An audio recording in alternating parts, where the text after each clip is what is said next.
bago ka i-bless, dapat nyo maintindihan na meron tinatawag na balance Christian living. Balance. Dapat to, yung blessing, meron may kaagapay yan na responsibility and accountability. Hindi mo pwede, may blessing ka, tapos hindi ka naman responsible sa blessing o accountable. Dapat iniisip mo, sa araw, mag-a-account ka kay Lord. Dapat yun, nasa isip natin. Kasi sabi ng verse 11, kaya niyang pagandahin ang lahat ng bagay sa tamang panahon. He made all things beautiful in His time. So, ako'y naniniwala, lahat ng nasa tamang oras, maganda at kayang pagandahin ng Diyos. Amen? Amen. Lahat ng wala sa tamang oras, pangit. Halimbawa, example, kapag ang bata, estudyante pa lang, batang-bata, nag-asawa ka agad, wala sa tamang oras, tamang panahon, pwedeng masira ang kanyang buhay, masira ang kanyang pamilya, kasi wala sa tamang panahon. Amen? Amen na ba? Wala sa tamang panahon eh. So, kaya sinasabi, lahat ng mga nasa tamang oras, sa tamang panahon ng Diyos, lahat yan maganda. Pero kapag wala sa oras, wala sa panahon, pangit. Everything beautiful for its own time. Ito pa, He has planted eternity in the human heart. Alam niyo po ang Diyos, naglagay ho ng eternity sa puso ng tao.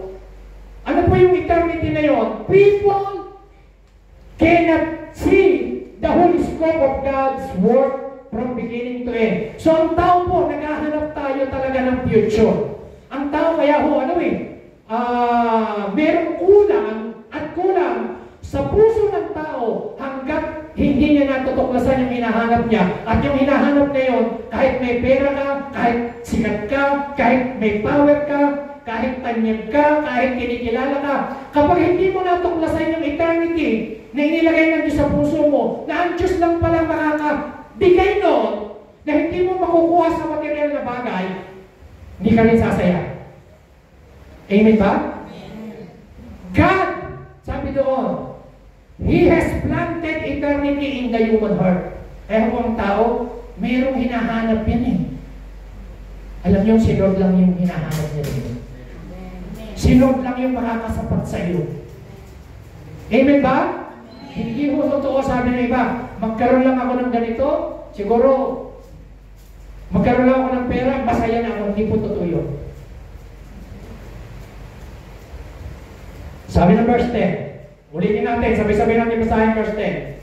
I have seen the burden God has placed on us all. Isa pa ho, sabi natin, I have seen the burden God has placed on us all. So yung burden, mga kapatid, dalawa ibig sabihin. Makinig kayo. Burden, ibig sabihin nun, weight and responsibility. Bigat, sabi niyo po, bigat. Sabi niyo, responsibility. So, dapat yung maintindihan, ang blessing, mayroong burden na kasama. May bigat, may responsibility. Okay, tanongin ko po kayo para maintindihan niyo po. Salamat po, Kira. Okay. Are you with me? Tinigin po kayo sa akin. Tanongin ko po kayo. Blessing ho ba ang ating asawa? Amen. Burden ba ang ating asawa? Amen. Yes? Amen? Totoo yun?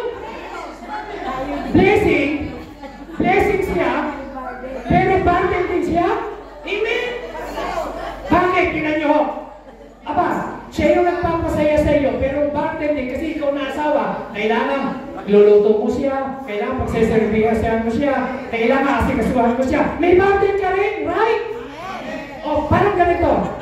So, blessing ba ang magkaanak? Burden din ba? Yes! Bakit? Kasi, yung anak mo, blessing yan dahil ang anak, regalo ng Diyos. Pero, ano ang burden?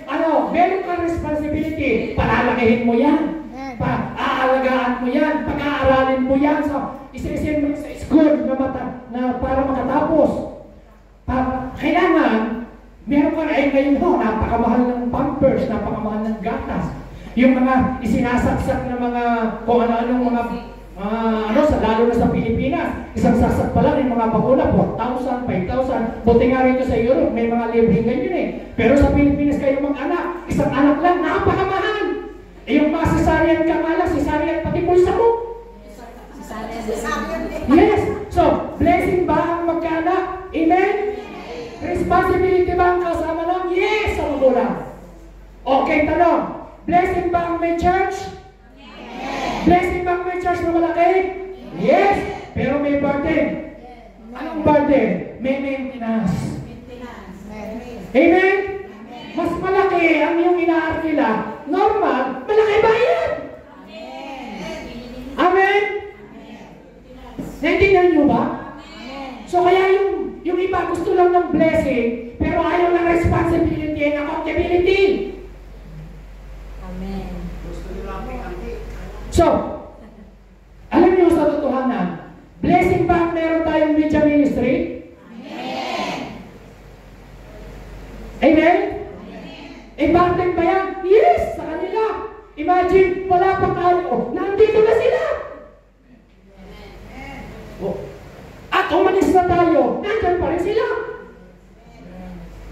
Tapos pagka di ba, nagkaroon ng mga problema. Lahat ng mga tao, tingin na sa likod, parang kasalanan.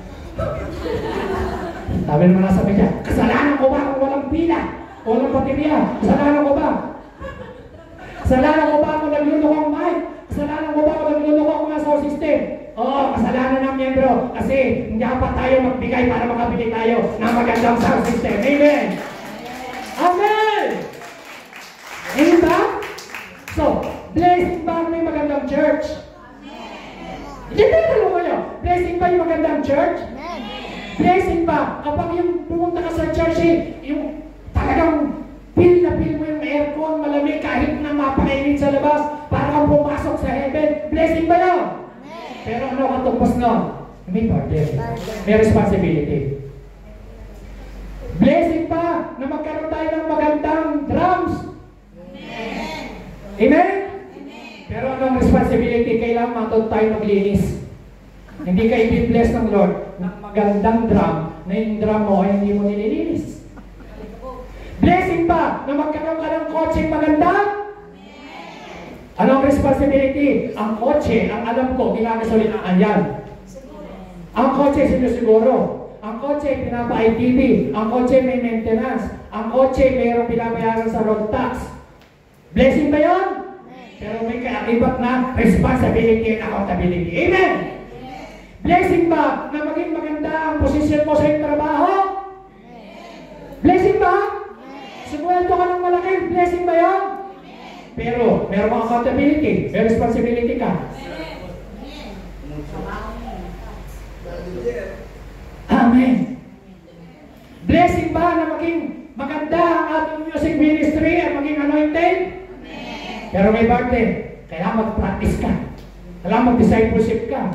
Kailangan dumaan ka sa system ng church. Kailangan mayroong